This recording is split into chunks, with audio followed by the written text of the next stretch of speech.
Nag-open na pala ang napakagandang Sky Garden dito sa Mall of Asia.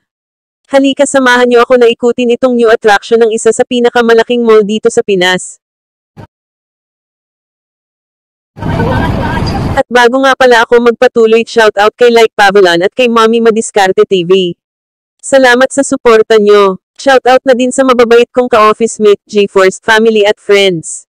Salute to you guys, salamat sa suporta. You're the best.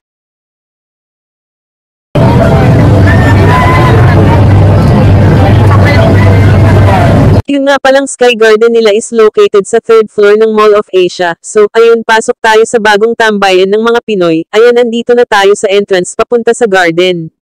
So, ayun na nga, pagpasok mo pa lang ay, makikita mo na agad yung napakagandang view ng Sky Garden at madami na ding mga tao ang nakatambay dito. May mini fountain sila dito, at napakagandang stairwell to heaven.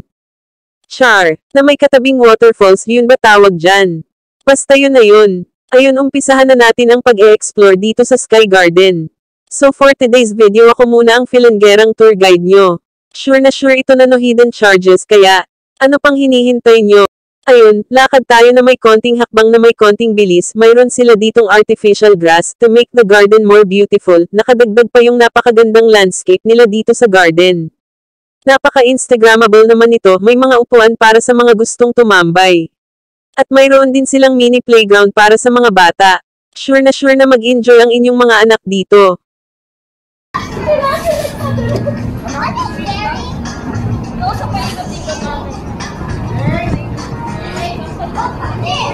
Kita nga rin pala dito sa Sky Garden ang buong Mall of Asia Seaside.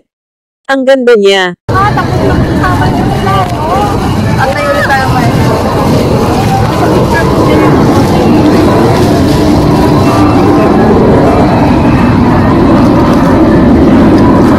Ito ang view dito paggabi, kitang-kita ang sunset, super ganda niya.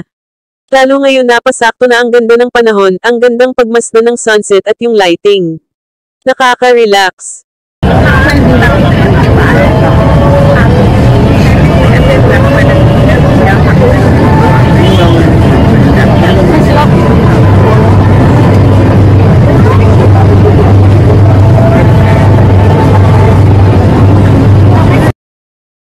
Ganito kadami ang tao dito paggabi.